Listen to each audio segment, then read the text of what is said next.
찬양대 은혜로운 찬양에 감사를 드립니다. 지난 주말 저는 노폭에서 열린 버지니아 연회에 참석하고 돌아왔습니다. 조영진 감독님은 올해로 두 번째로 연회를 주재하셨습니다. 연회 내에 1,200개 교회에서 온 2,000명이 넘는 그런 연회 대표들이 모인 자리에서 회의를 주재하는 것은 아주 긴장될 만한 일입니다. 그런데 전혀 그런 기색 없이 아주 유연하고 그리고 초연하게 회의를 주재하시는 모습이 아주 좋아 보였습니다.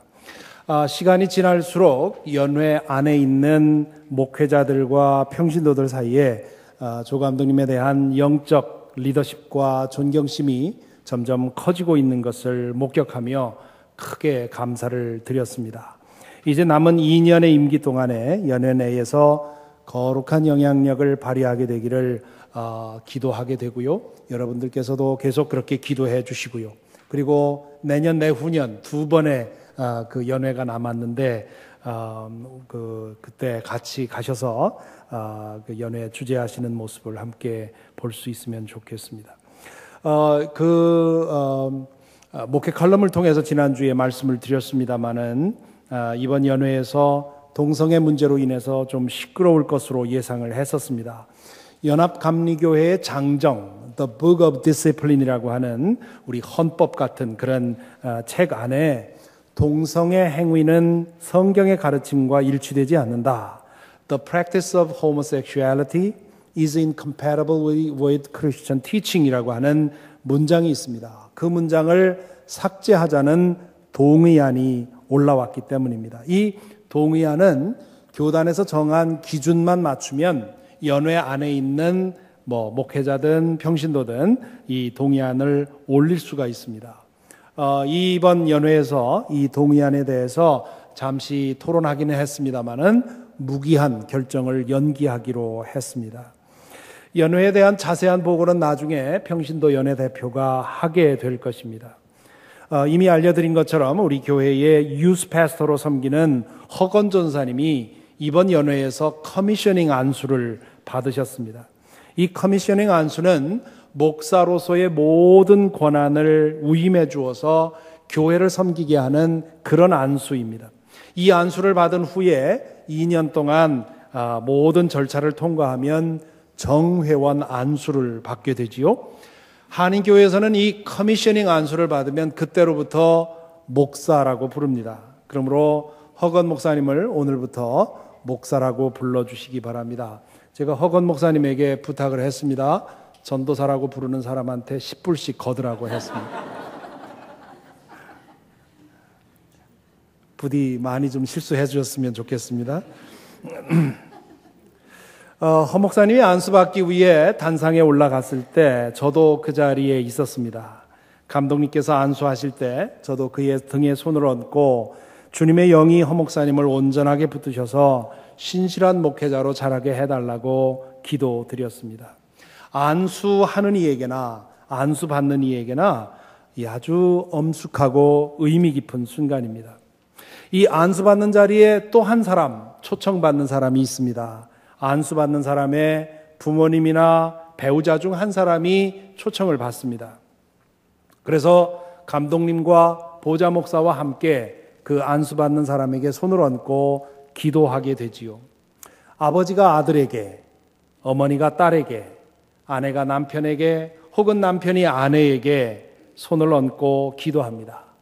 이 순간은 참으로 두렵고 떨리는 순간이지요. 한편으로는 이 목회직이라고 하는 그 일에 자기의 사랑하는 사람을 맡기는 일인 동시에 다른 한편으로는 하나님께 바치는 기도 아닙니까? 이 사람은 이제 나의 사람이기 이전에 하나님 당신의 사람입니다 하고 맡기는 그런 기도입니다. 그것은 마치 아브라함이 사랑하는 아들 이삭을 잡아 결박해서 제단에 올려놓는 것과 같다 할 수 있습니다. 렉셔너리가 정해놓은 이번 주 성경 본문 중 하나가 바로 이 이야기입니다. 성경에 나오는 이야기 중 가장 유명한 그리고 가장 이해하기 힘든 말씀 중에 하나가 오늘 읽은 본문입니다. 그 이야기는 이렇게 시작하지요. 이런 일이 있은 지 얼마 뒤에. 여기서 말하는 이런 일, 이것은 21장에 나오는 하갈과 이스마엘에 관계된 이야기입니다.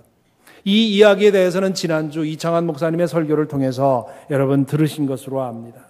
아브라함과 사라는 하나님의 약속이 이루어지기를 기다리다 지쳐 몸종 하갈을 통해서 아들을 얻게 됩니다. 그로부터 얼마 후에 하나님은 아브라함에게 그 아내 사라를 통해서 아들을 주시지요. 이 뒤늦은 이삭의 등장으로 인해서 평온하던 아브라함의 집에 크고 작은 풍랑이 일기 시작합니다. 사라와 하갈의 갈등, 이삭과 이스마엘의 갈등, 이 사이에서 아브라함은 편할 날이 없었을 것입니다. 마침내 사라가 이 상황을 견디지 못하고 아브라함을 흔들어서 두 사람을 내어보내게 만들지요. 이러지도 저러지도 못하고 갈등하고 있을 때 하나님께서는 아브라함에게 나에게 뜻이 있으니, 나에게 계획이 있으니 그들을 내어보내라고 말씀을 하시지요. 참으로 인간적으로는 차마 할 일이 아니지만 하나님에게 다른 뜻이 있다는 사실을 믿고서 아브라함은 하갈과 이스마엘을 집에서 내어보냅니다. 갈등과 분쟁의 요소가 사라지자 이제 오랜만에 평화가 찾아왔습니다. 알터니가 빠진다는 말이 이런 뜻이겠지요. 이제는 아무것도 신경 쓰지 않고 그저 이삭의 재롱이나 보면서 살면 되는 그런 상황이 왔습니다. 눈치 볼 것도 없고요, 배려할 일도 없고요, 그냥 마음 가는 대로 말하고 느끼는 대로 행동하면 되었습니다. 쫓아낸 집 나가게 한 하갈과 이스마엘을 생각하면 미안하기도 했지만, 그러나 이삭을 보고 있노라면 그 모든 근심과 생각이 사라졌습니다. 그렇게 꿈 같은 나날을 좀 지나고 있을 때 아브라함에게 하나님께서 나타나셔서 이해할 수 없는 명령을 주시지요. 이해할 수 없을 뿐만 아니라 무시무시한 명령입니다. 2절에 보면 이렇게 돼 있지요. 너의 아들, 내가 사랑하는 외아들 이삭을 데리고 모리아 땅으로 가거라. 내가 너에게 일러주는 산에서 그를 번제물로 바쳐라. 이 번제, burnt offering이라고 하는 것이 무엇인지를 알면 이 명령이 얼마나 무시무시한 것인지 알 수 있습니다. 번제는 짐승을 죽여서 피를 다 빼내고 그리고 마디마디 잘라서 그 시신을 제단 위에 스택해 놓은 다음에 거기에 불을 떼서 재만 남기고 태우는 제사입니다. 웬만한 강심장이 아니면 이 양과 염소 같은 짐승에게도 이렇게 할 수가 없습니다. 그래서 당시 예루살렘 성전에는 이런 일만 도맡아서 하는 사람들이 있었습니다. 그런 일을 어떻게 자기 아들에게 하란 말입니까? 그런데 이 잔인한 명령을 주시면서 하나님이 하시는 말씀을 보십시오. 너의 아들, 네가 사랑하는 외아들 이삭, 이렇게 말합니다. 그냥 이삭이라고 해도 될 것을 이렇게 두 번, 세 번 그 말을 반복해가면서 이 말을 덧붙입니다. 이 말 속엔 이런 뜻이 배어 있는 겁니다. 내가 내 아들 이삭을 생명처럼 아끼고 사랑하는 줄을 내가 안다. 그 아들을 나에게 번제로 바쳐라. 참 하나님은 얄궂기도 하십니다. 100살이 넘어 손주 같은 아들 재미 보는 것, 그게 뭐라고 그것조차도 허락하지 않고 회방하고 있는 것이지요. 아브라함이 그렇게 기가 막히게 사랑하고 있는 걸 알면 그냥 놔두면 어떻습니까? 굳이 그것까지 뺏겠다는 것입니다. 3절에 보니까 이 명령을 받고 아브라함은 다음날 아침 일찍 일어났다고 합니다. 밤새도록 한잠도 자지 못한 것이지요. 침상에 누워서 엎치락뒤치락 했을 것입니다. 그러다가 동이 터오자 자리를 박차고 일어난 것이지요. 고민스러운 문제로 밤을 지새워 보신 분들이라면 이 심정이 이해할 것입니다. 그는 일단 하나님이 이끄시는 대로 가면서 생각해 보기로 그렇게 생각을 하고 번제에 쓸 장작을 준비하고 그리고 아들과 두 종을 데리고 길을 떠납니다. 그리고는 사흘길을 갔다고 얘기를 하지요. 그 사흘길이 얼마나 길게 느껴졌을까요? 그 긴 시간 동안 아브라함은 얼마나 많은 번민을 했을까요? 이럴 거라면 차라리 태어나게 하지나 마시지. 100살의 아들 하나 주시고 그것을 다시 바치라 하시는가? 데려가시려면 다른 방법도 많은데 왜 굳이 내 손으로 피를 묻히라는 말인가? 이러실 거라면 왜 하갈과 이스마엘을 내보내라고 하셨나? 그 자식이라도 내 옆에 두게 하시지. 내가 헛것은 본 것은 아닐까? 이 하나님이 도운 건 아닐까? 이런 하나님 내가 계속 믿을 수 있나? 이런 생각들이 사흘길을 가는 동안 그의 마음을 끊임없이 흔들었겠지요. 하지만 그의 마음에는 또 다른 생각들이 그를 붙들었습니다. 지금까지 내가 갈대아우로 내 아버지 집을 떠날 때부터 내가 하나님을 한 번이나 제대로 이해하고 따랐던 적이 있는가? 하나님이 한 번이고 자신의 뜻을 선명하게 보여준 적이 있는가? 언제나 하나님은 이해하지 못할 말씀을 하셨고 내가 할 수 없는 일을 하라고 하셨지 않았나? 그런데도 그렇게 했을 때 하나님께서 한 번도 나를 실망시키지 않으셨던가? 그렇다면 이번에도 그분을 믿어야 하는 거 아닌가? 이번에도 내가 이해할 수 없지만 이 안에 무슨 뜻이 있지 않는가? 이런 생각에 그는 사흘길을 멈추지 않고 계속 걸어갔던 것입니다. 이 모든 이야기를 시작하면서 성경은 하나님의 의도를 잠시 설명을 해줍니다. 1절에서 이렇게 말하지요. 하나님이 아브라함을 시험해 보시려고. 이 구절을 읽고 이렇게 질문하는 분들이 많습니다. 아니, 하나님이 전지하신데 모든 것을 아시고 과거의 일도 아시고 미래의 일도 아시고 우리 속에 우리도 모르는 우리의 생각 다 아신다는데 그 하나님이 왜 아브라함을 시험해 보셨습니까? 전지하신 하나님이라면 몰랐을 일이 없고 알았다면 이렇게 시험할 이유가 없지 않느냐, 그런 얘기지요. 이 질문은 시험의 진짜 의도를 모르고 하는 질문입니다. 시험의 진짜 목적은 그 사람의 실력을 알아보려는 데 있는 것이 아니라 그 사람의 실력을 키워주려는 데 있습니다. SAT라고 하는 시험이 생긴 이유는 높은 기준을 정해서 학생들로 하여금 그 기준을 채울 수 있도록 밀어붙이는 데 있는 것이지요. 그것이 변질이 되어서 본래의 목적은 잃어버리고 점수 하나 더 얻으려고 점수에 매달리게 하니 그것이 문제인 것이지요. 하나님이 아브라함을 시험하신 이유도 바로 여기에 있습니다. 아브라함의 믿음을 알아보려는 데 있었던 것이 아니라 영적으로 그를 한계 상황으로 몰아붙여서 하나님에 대한 믿음에 있어서 도약을 하도록 그를 챌린지 하신 것입니다. 실로 아브라함은 그 이해할 수 없는 명령을 받고 사흘길을 가면서 혹독한 마음의 시험을 겪어야 했습니다. 그동안 믿어온 하나님, 이 하나님이 어떤 하나님인가 그는 수없이 생각을 했겠지요. 하나님에게 순종하는 것, 이것에 대해서 그는 많은 고민을 했을 것입니다. 사흘길을 가는 동안 그는 천국과 지옥을 수없이 오갔을 것이고 그리고 하나님에게 등질 것을 여러 번 생각해 보았을 것입니다.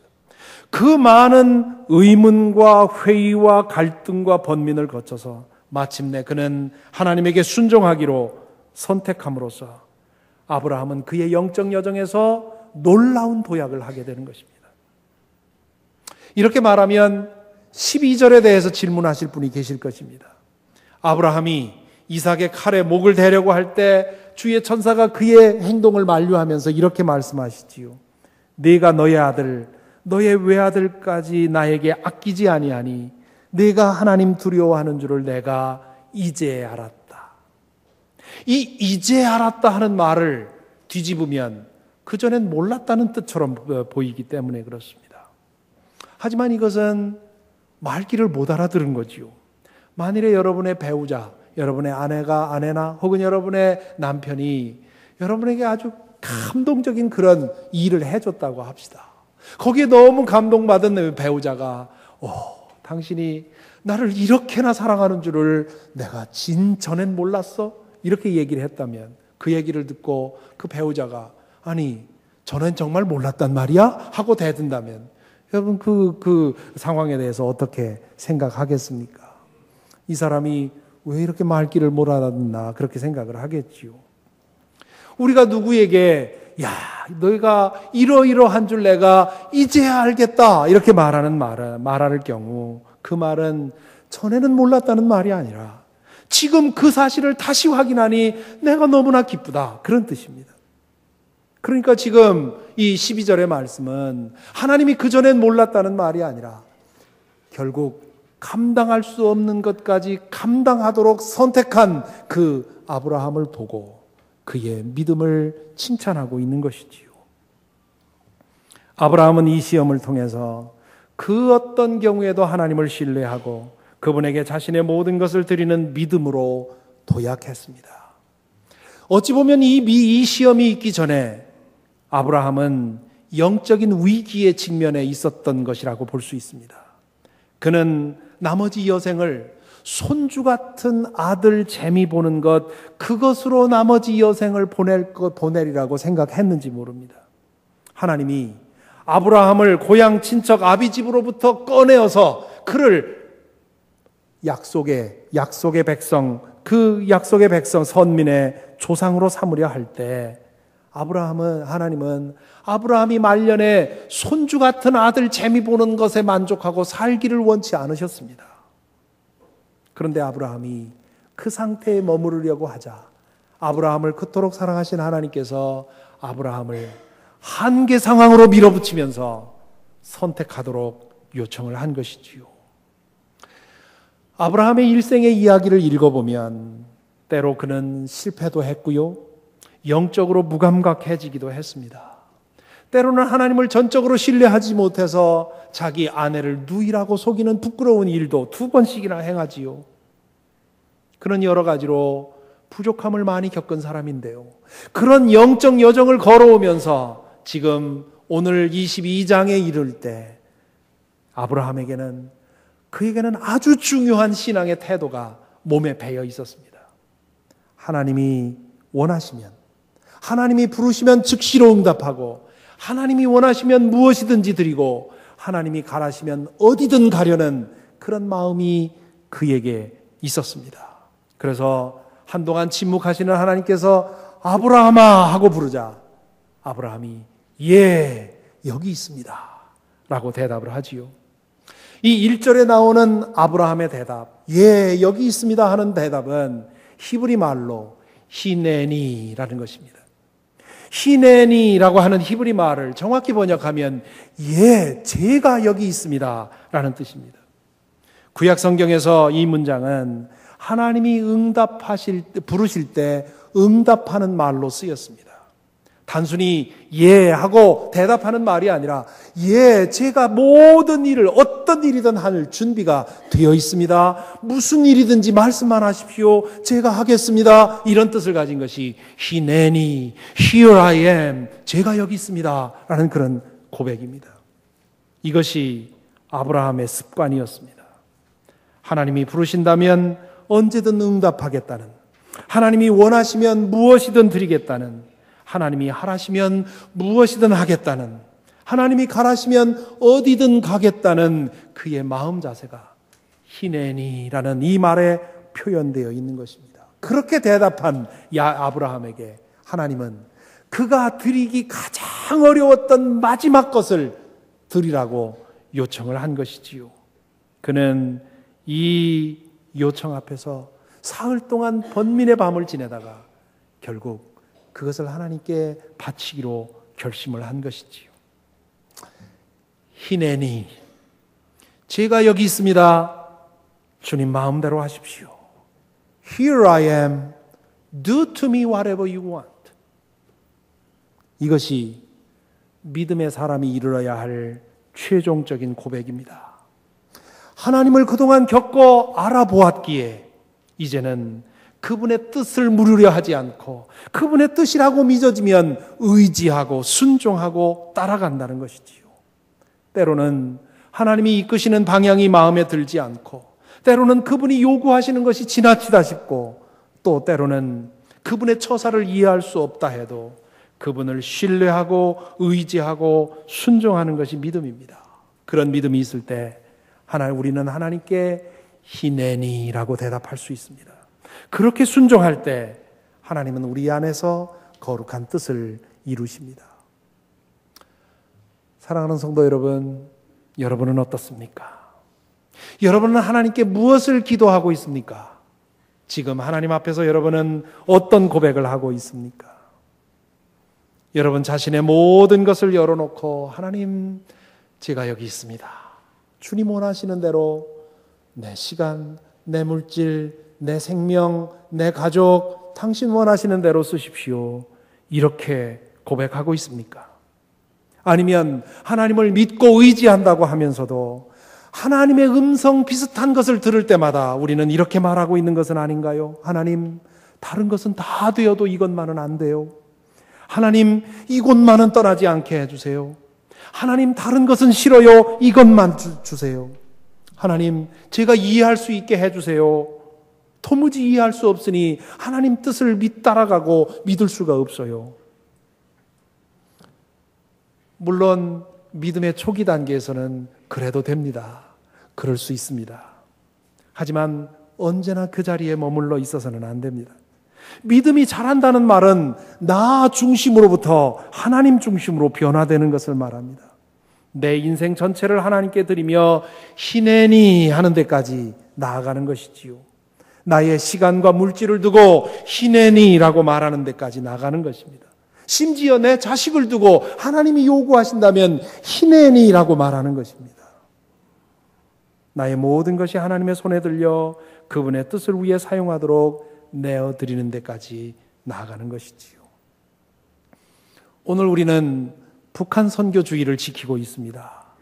교회 설립 60주년이 되는 해로부터 매년 6월 25일에 가까운 주일에 북한을 기억하며 기도하고 특별 헌금을 드려왔습니다. 오늘 드린 헌금은 모두 고스란히 적립했다가 나중에 북한이 개방이 되거나 혹은 통일이 되는 날 지체 없이 들어가서 교회를 재건하는 데 사용이 될 것입니다.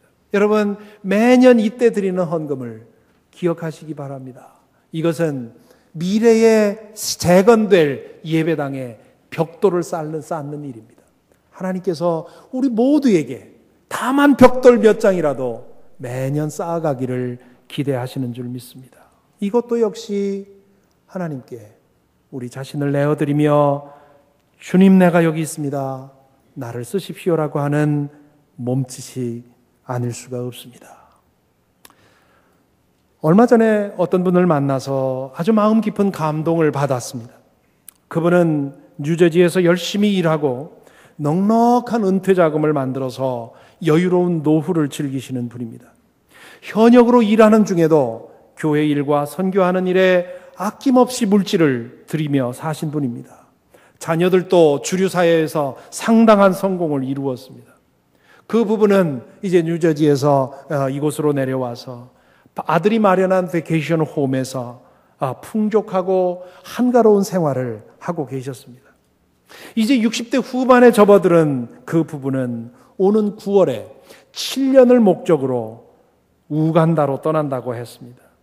자초지종을 들어보니 참 고개가 숙여지는 일이었습니다.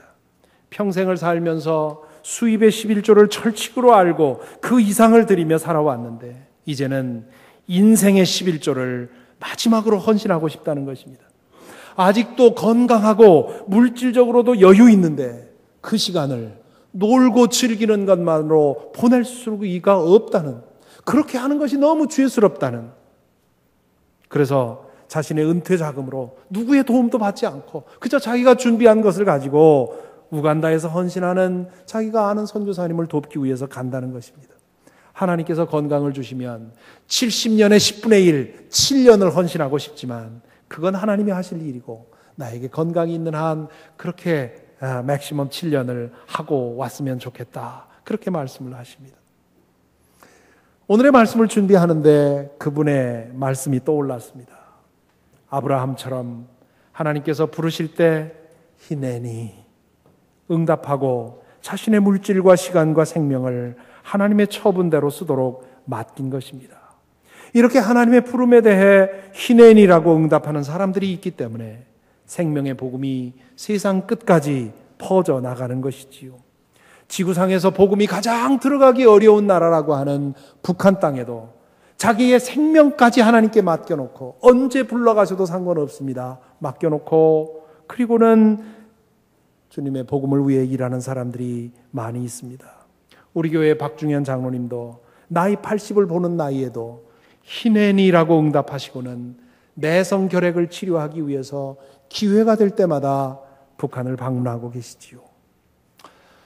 이번 연회 중에 있었던 일입니다. 안수 예배가 끝나고 나면 감독님께서는 항상 하나님의 부름을 느끼는 사람들 앞으로 나오라고 내가 같이 기도하고 우리 목회자들이 함께 기도하겠다고 초청을 합니다. 이번에 함께 참석했던 우리 교회 교우 한 분이 제 옆에 앉아 있다가 벌떡 일어나서 앞으로 나가십니다. 이제 막 은퇴하고 나머지 인생을 어떻게 살까 모색하고 있던 분입니다. 그래서 우리 함께 간 교우들은 서로 얼굴을 보며 마주보면서 저분이 그 나이에 신학교 가서 목사 되려고 하는 건 아닌가 깜짝 놀랐습니다. 그런데 나중에 기도받고 내려오신 그분이 그러십니다. 목사가 되려는 것이 아니라 은퇴 후에 내가 내 이 나머지 인생을 어떻게 지낼까 고민하고 있었는데 어떻게든 하나님께 바치겠다는 뜻으로 나간 것이라고 그렇게 말씀을 하십니다. 그분이 누구인지 말씀은 드리지 않겠는데 조금 전에 성경을 읽으신 분입니다.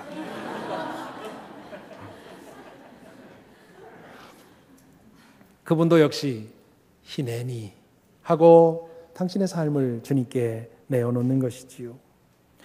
오해는 하지 마시기 바랍니다. 하나님의 부르심에 응답한 사람들은 모두 선교사가 되어야 한다는 말이 아닙니다. 꼭 은퇴하고 나서 해야 된다는 말이 아닙니다. 사실 선교지에 나가서 일해야 되는 사람도 많이 필요하지만 우리가 선자리에서 선교사의 심정을 가지고 살아가는 사람들이 필요합니다. 우리의 가정에서, 직장에서, 교회에서 하나님의 부르심이다 싶을 때마다 지체 없이 희내니 하나님 내가 여기 있습니다. 나를 쓰십시오 하고 자신을 내어드리는 사람들이 얼마나 많이 필요한지 모릅니다. 더욱더 자기 중심적이고 이기적으로 변해가는 그런 교회 풍토 속에서 이러한 희낸이라고 하는 믿음을 가진 사람들이 얼마나 많이 필요한지 모릅니다. 성숙한 신앙이란 자신의 껍질 속에서 나와 하나님께 자신을 열고 자신을 맡기는 믿음입니다.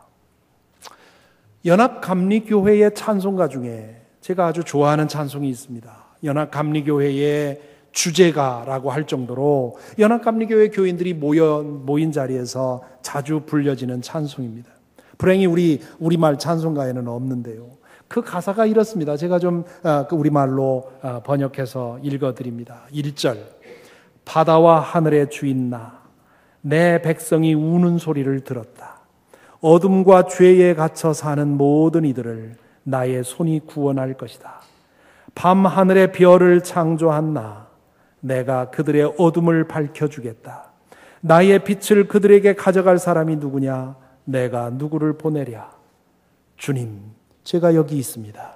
주님, 저입니다. 한밤중에 주님이 부르는 소리를 제가 들었습니다. 주님, 저를 이끌어 주시면 제가 가겠습니다. 주님의 백성을 제 마음에 품겠습니다. 2절 눈과 비의 주인 나 내 백성의 아픔을 내가 담당했다. 그들이 나를 떠났기에 나는 그들에 대한 사랑으로 인해 울었다. 그들의 돌 같은 마음을 내가 깨뜨리겠다. 오직 사랑의 마음만을 그들에게 주겠다. 내 말을 그들에게 주겠다. 내가 누구를 보내랴? 주님, 제가 여기 있습니다. 주님, 저입니다. 한밤중에 주님이 부르는 소리를 제가 들었습니다. 주님, 저를 이끌어 주시면 제가 가겠습니다. 주님의 백성을 제 마음에 품겠습니다. 3절 바람과 불길의 주인 나 내가 가난한 사람들과 장애 입은 사람들을 돌보겠다. 그들을 위해 잔치를 베풀겠다. 나의 손이 구원할 것이다. 내가 가장 좋은 빵으로 먹여 그들의 영혼을 배부르게 할 것이다. 내가 내 생명을 그들에게 줄 것이다. 내가 누구를 보내랴? 주님, 제가 여기 있습니다. 주님, 저입니다. 한밤중에 주님이 부르는 소리를 제가 들었습니다. 주님, 저를 이끌어 주시면 제가 가겠습니다. 주님의 백성을 제 마음에 품겠습니다. 이 찬송을 우리 김지훈 지휘자께서 여러분에게 불러드리겠습니다. 영어로 불러드릴 것이고요. 화면에는 스크린에는 우리말 번역이 나올 텐데요. 3절 후렴에 가서는 우리 다 같이 일어나셔서 함께 이 찬송을 결단하는 마음으로 함께 불렀으면 좋겠습니다. 먼저 1절, 2절을 들으시겠습니다.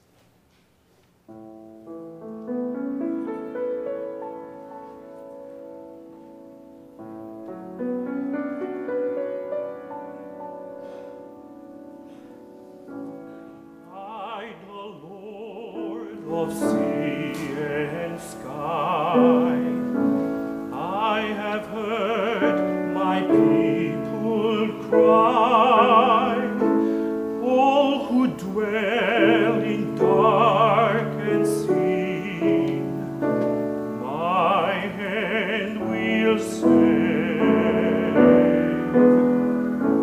I who made the stars of night, I will make their darkness bright. Who will bear my light to them? Whom shall I send? Here I am, Lord. Is it I, I hope your people in my heart. I will go, Lord, if you lead me. I will hold your people in my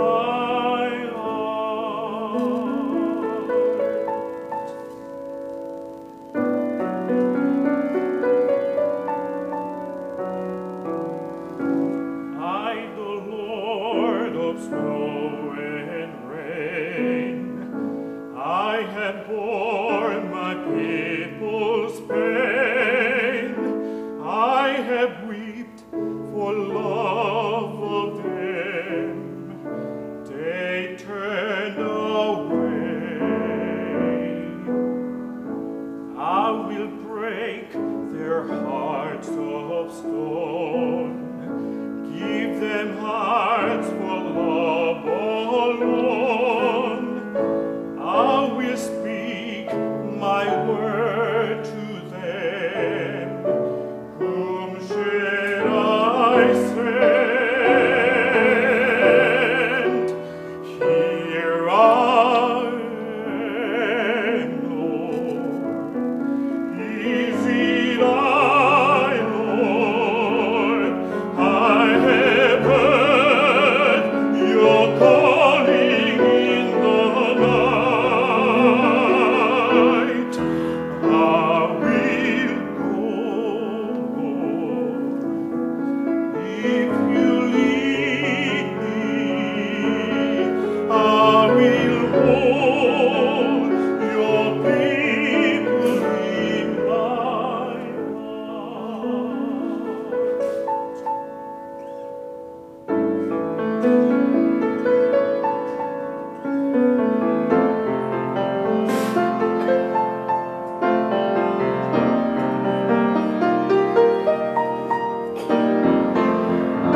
I, the Lord of wind and flame, I will tend the poor and lame. I will set a feast for them. My hand will save. Finest bread I will provide, till their hearts be satisfied. I will give my life to them. Whom shall I send? Here I am, Lord.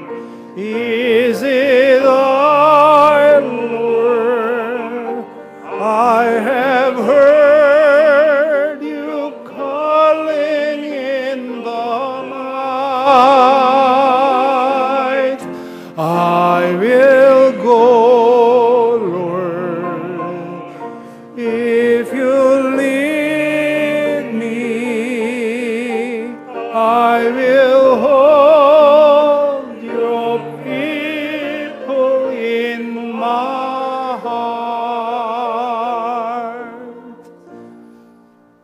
I will hold your people in my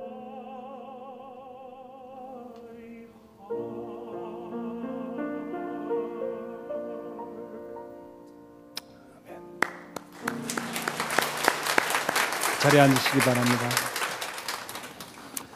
사랑하는 성도 여러분, 여러분은 어디에 있습니까? 여러분의 물질은 어디 있고, 여러분의 시간은 어디 있고, 여러분의 생명은 어디 있습니까?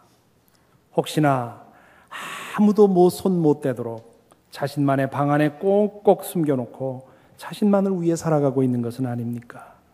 그것은 하나님께서 우리에게 주신 시간과 생명과 물질을 허비하고 썩게 만드는 것입니다.